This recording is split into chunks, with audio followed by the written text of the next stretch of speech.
Tercera parte, el conflicto palestino-israelí a 70 años de la creación del Estado de Israel, por el maestro David Yamil Sarkis. La Gran Guerra. El estallido de la Primera Guerra Mundial tuvo importantes repercusiones para el desarrollo del conflicto entre árabes y judíos en Palestina. Los primeros, como súbditos del sultán, estuvieron formalmente en guerra contra los aliados, por lo menos hasta 1916. Los segundos, que ya habían padecido el antisemitismo alemán desde finales del siglo anterior, prefirieron echar su suerte al lado de los británicos. La lealtad de los árabes hacia los turcos no fue demasiado sólida. De hecho, la animadversión entre turcos y árabes sigue siendo claramente perceptible hoy en día y tiene mucho que ver con el desarrollo de los acontecimientos durante la Gran Guerra que finalmente significó la desaparición del Imperio Otomano. Gracias a la habilidad diplomática de T.H. Lawrence en favor de Gran Bretaña, los árabes terminaron por rebelarse contra los turcos en apoyo a los ingleses. El 9 de diciembre de 1917, el general Allenby, comandante en jefe de la Fuerza Expedicionaria Británica en Egipto, ocupó Jerusalén y estableció un marco político de carácter temporal para administrar Palestina. Los británicos quedaron establecidos a partir de ese momento como responsables de la zona y finalmente, al término de la guerra, el Imperio Otomano se desintegró, lo cual planteó los nuevos retos para la redefinición geográfica y política de la región. Los modelos europeos del Estado Nacional y de la democracia representativa y liberal no pudieron ser adaptados con facilidad entre los musulmanes.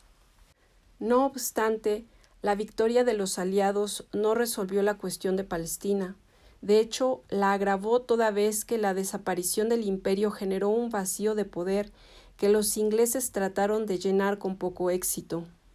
Como para ganarse la lealtad de los árabes y de los judíos, los ingleses les habían hecho promesas contradictorias entre sí a ambos. A la hora de tener que cumplirlas, se presentó una grave crisis que los británicos no supieron o no pudieron resolver.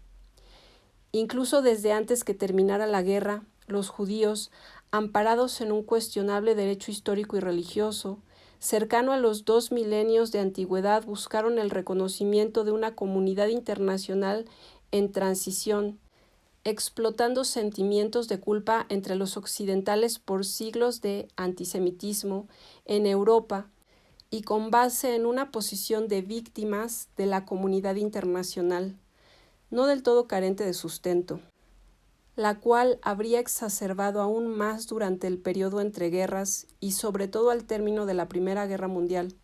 Los judíos lograron un apoyo ambiguo y endeble, pero altamente significativo para su causa, de un gobierno inglés debilitado por la magnitud del conflicto aún en curso. El Imperio Británico promulgó el 2 de noviembre de 1917 una vaga e imprecisa declaración que supuestamente representa el aval internacional para la creación de un Estado judío. La tristemente celebrada Declaración Balfour, según la cual el gobierno de Su Majestad ve favorablemente el establecimiento en Palestina de un hogar nacional para el pueblo judío y usará sus mejores esfuerzos para facilitar el logro de este objetivo, quedando claramente entendido que no debe hacerse nada que pueda perjudicar los derechos civiles y religiosos de las comunidades no judías existentes en Palestina, o los derechos y el estatuto político que disfrutan los judíos en cualquier otro país. BBC Mundo. El documento revela con claridad la astucia y la marrullería de los diplomáticos británicos y su incuestionable habilidad para manipular la situación. Con el primer párrafo satisfacen las aspiraciones de la comunidad judía y logran el apoyo del capital judío para continuar con el esfuerzo bélico, mientras que con el segundo tratan de tranquilizar a los árabes, cuyo apoyo también resultaba crucial para la causa británica, sobre todo los de aquellos árabes que estaban en las regiones ricas en petróleo. La estrategia de la diplomacia epistolar de los británicos no era nueva. 2 años antes, Sir Henry McMahon, alto comisionado en el Cairo, ya había enviado una carta similar a Hussein ibn Ali, Sharif de la Meca, prometiendo el apoyo de su país para la restauración del califato a cambio de ayuda en la guerra contra los turcos. Como bien dice la sabiduría popular, prometer no empobrece. Bien leído, el texto de la Declaración Balfour no es más que una vaga promesa, pero para los judíos representa un compromiso formal y jurídicamente vinculante. Dershowitz, 2003. La promesa, además, solo consiste en realizar un esfuerzo para la consecución de un fin, sobre lo cual no se especifica nada adicional. El problema, por supuesto, era la cuestión del territorio en el que el hogar nacional judío habría de asentarse, ya que desde mucho tiempo atrás dicho territorio estaba ocupado por otro pueblo de origen semita, pero de religión musulmana, los palestinos, cuyos derechos, según el propio Balfour, deberían ser respetados. No deja de ser significativo que, a pesar de su promesa, los ingleses realmente no hicieron nada efectivo por cumplirla durante su mandato en Tierra Santa, hasta 1947, cuando le transfirieron la responsabilidad del conflicto a las Naciones Unidas. Inspirados en las doctrinas sionistas y amparados por la supuesta legalidad de la Declaración Balfour, los judíos entonces demandaron mayores facilidades para la inmigración hacia el territorio palestino, donde los problemas no se hicieron esperar. A pesar de los aparentemente prometedores auspicios de las negociaciones entre el emir Faisal y Chaim Weizmann, quienes incluso llegaron a firmar un acuerdo para la implementación de las aspiraciones sionistas en enero de 1919, mismo que el propio Faisal tuvo que desmentir años después debido al rechazo de los palestinos y la escalada de las tensiones. Durante las negociaciones de la paz del Tratado de Versalles, la delegación sionista presentó sus reclamos bajo el lema de «Una tierra sin pueblo para un pueblo sin tierra».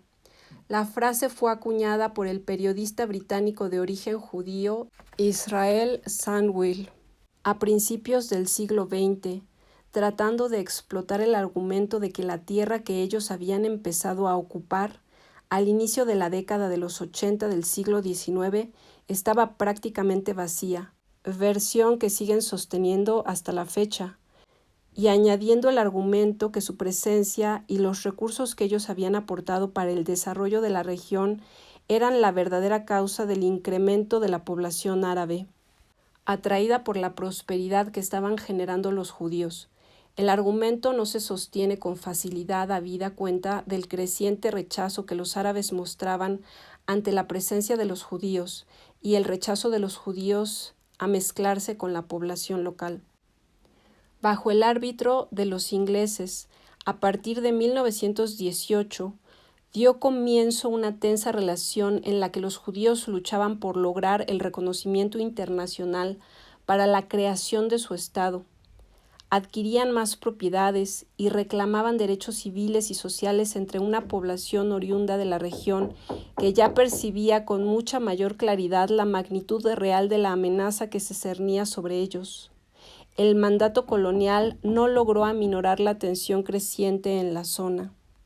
Cita: el reparto de zonas de influencia del Próximo Oriente entre el Reino Unido y Francia es una compleja historia de negociaciones entre ambas potencias, que comienza en el Acuerdo de Sykes-Picot de 1916, en plena Gran Guerra.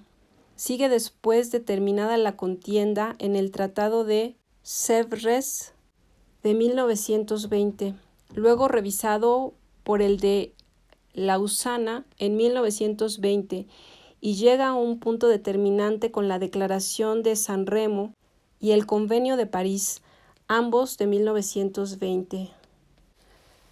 El periodo entre guerras, 1919-1939. Este lapso fue especialmente difícil para las dos comunidades establecidas en Palestina.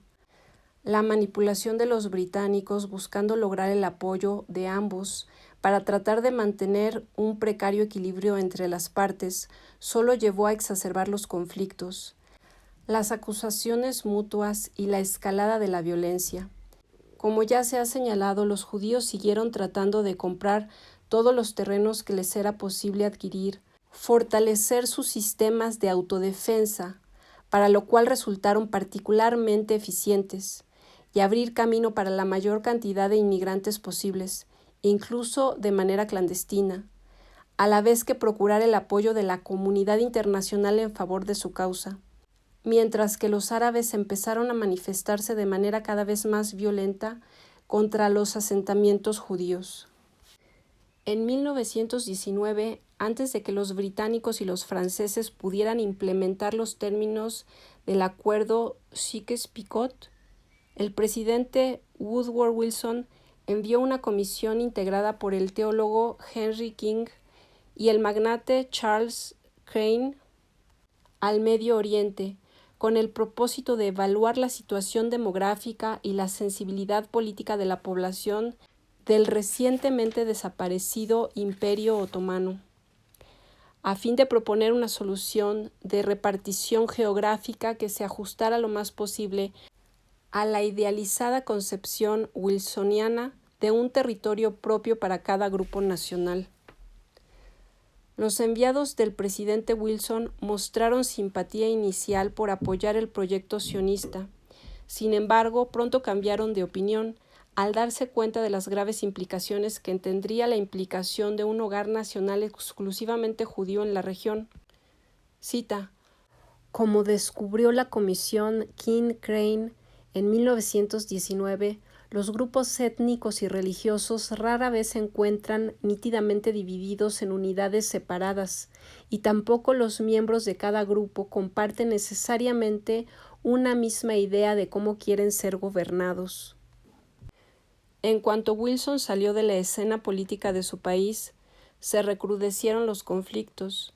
Mientras tanto, los británicos nombraron desde 1920, 2 años antes de recibir el mandato de la Sociedad de las Naciones, a un sionista como alto comisionado en Palestina, Herbert Samuel, quien creó las bases para el futuro Estado judío por medio de una serie de medidas que despojaron de derechos a la población nativa palestina y dieron privilegios a los inmigrantes extranjeros judíos.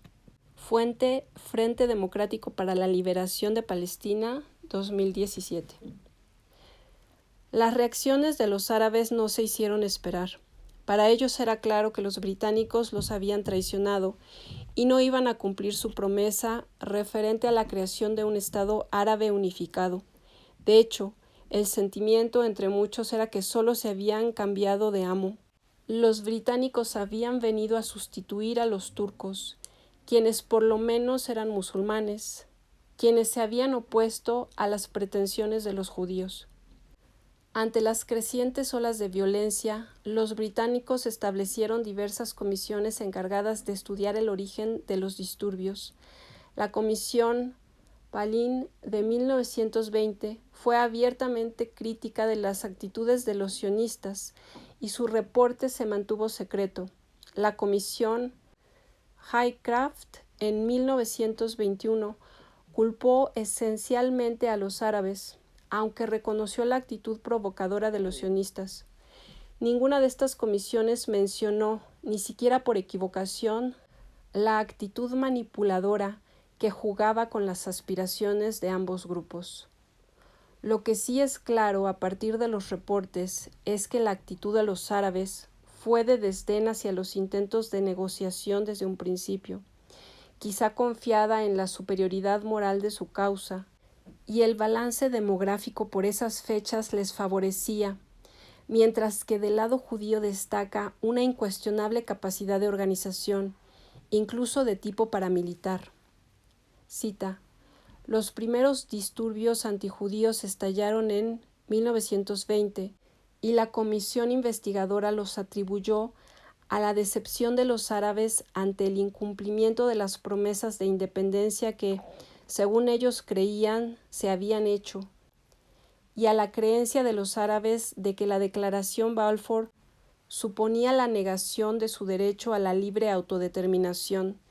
En 1921 se registraron nuevas revueltas antijudías y la Comisión Haycraft llegó a unas conclusiones análogas sobre sus movimientos. Martínez Carreras, 1996. Los británicos se esforzaron por preservar un débil equilibrio entre los contendientes. Ante nuevos disturbios en 1921, los británicos proclamaron una política conciliadora con los árabes, limitando formalmente el flujo migratorio judío hacia Palestina, aunque la propia corruptibilidad de las autoridades árabes permitió que continuara el ingreso de judíos al país, gracias a los sobornos que éstos estaban dispuestos a pagar los unos y recibir los otros. En junio de 1922 apareció el Libro Blanco de Winston Churchill, característico de la habilidad diplomática de los británicos.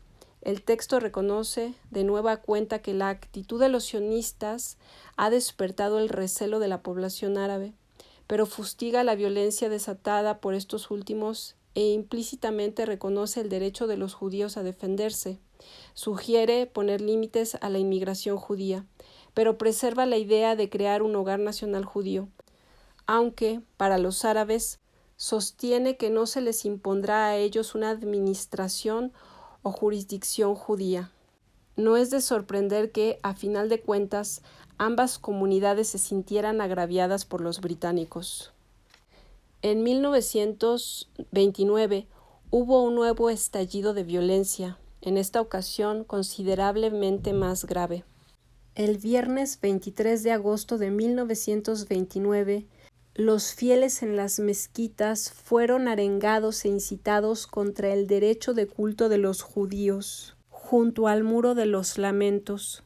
Al día siguiente, un grupo de árabes irrumpió en el vecindario judío de Hebrón y asesinó a 68 hombres, mujeres y niños.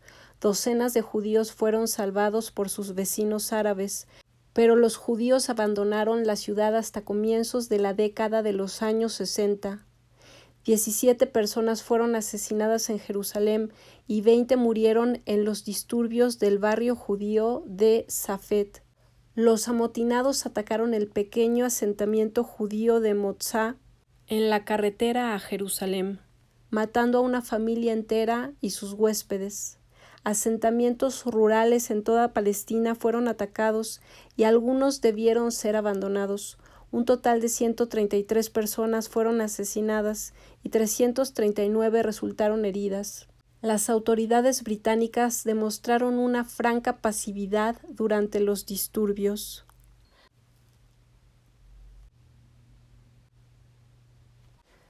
La situación era cada vez más tensa para los británicos, quienes ya para entonces empezaban a discutir la imposibilidad de reconciliar los intereses de los árabes y los judíos y considerar la posibilidad de una partición formal del territorio. La Comisión Shaw se encargó del análisis de los nuevos estallidos de violencia y nuevamente señaló que la creciente inmigración judía a Palestina, la adquisición de tierras y los esquemas de organización de comunidades exclusivas para judíos revelaban las intenciones de los sionistas y representaban cada vez con mayor claridad una amenaza para la población árabe local.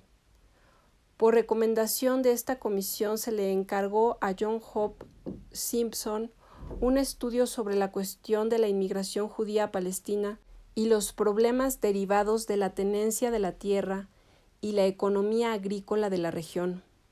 Su conclusión fue clara: los judíos han adquirido las tierras más fértiles y desplazado a los árabes más pobres de la zona, y la capacidad de una economía agrícola está llegando a su límite. Un nuevo libro blanco elaborado por Lord Pasfield sugirió límites aún más severos a la inmigración.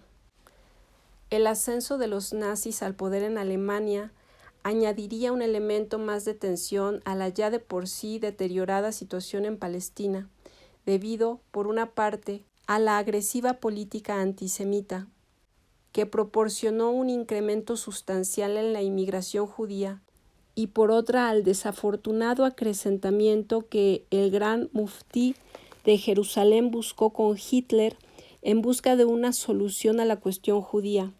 Ambos factores contribuyeron a la escalada de la violencia con la revuelta árabe de 1936.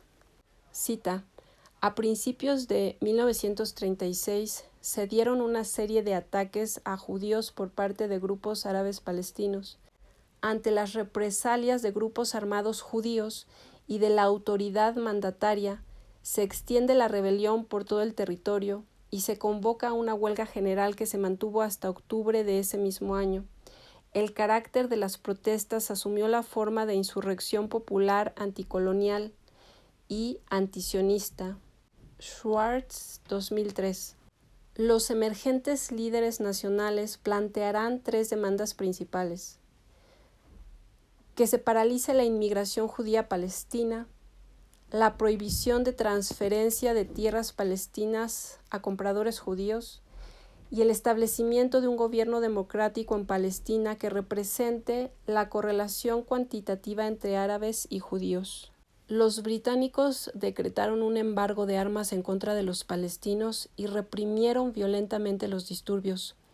No obstante, temerosos de agravar la situación y enajenar la opinión pública del mundo islámico, también intentaron, de nueva cuenta, poner freno a la inmigración masiva de judíos, por lo menos formalmente, e iniciaron estudios tendientes a la búsqueda de una solución definitiva a la convivencia entre árabes y judíos, separándolos. El 7 de julio de 1937, el secretario de Estado para las Colonias presentó al Parlamento de Reino Unido el informe Report of the Palestine Royal Commission. Al tiempo, el gobierno británico hace una declaración política mostrando su acuerdo con las conclusiones del informe y proponiendo obtener de la Liga de Naciones autorización para proceder con un plan de partición.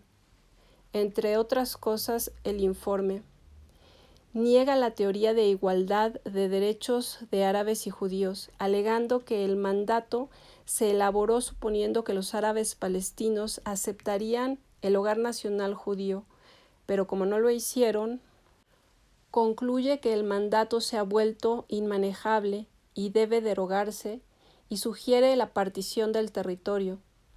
El Estado judío incluiría la Galia, la llanura de Estraleón y la planicie de la costa, de Castina a Rosh Hanikra, la Galia y los valles del Jezreel y el Jordán. El Estado árabe, la mayor parte del resto de Palestina, que se federaría con Transjordania, salvo el área de Jerusalén, Belén y alrededores, lugares sagrados de la cristiandad, y un corredor hasta Jafo, que quedarían sujetos a la jurisdicción del mandato, administración fiduciaria permanentemente, y el intercambio de poblaciones entre los dos nuevos estados, siguiendo el modelo de lo hecho entre Grecia y Turquía. El proyecto, como era de esperarse, no satisfizo a ninguna de las partes.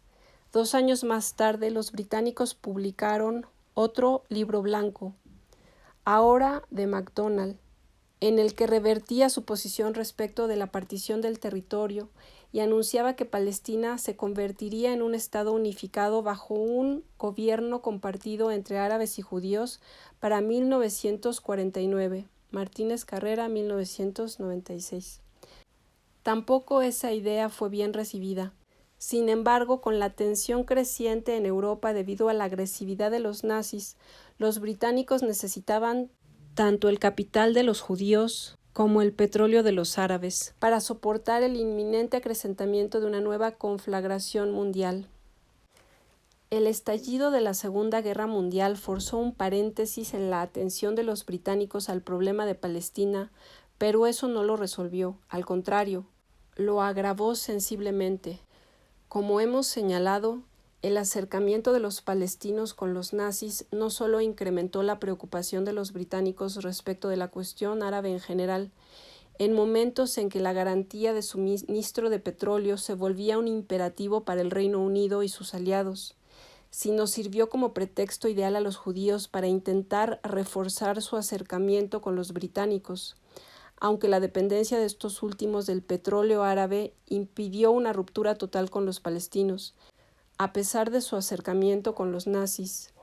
En esa época, la cuestión de Palestina todavía era considerada en el contexto más amplio de la relación con el mundo árabe en general, y la mayoría de los países árabes parecían estar realmente comprometidos con la causa de sus hermanos palestinos.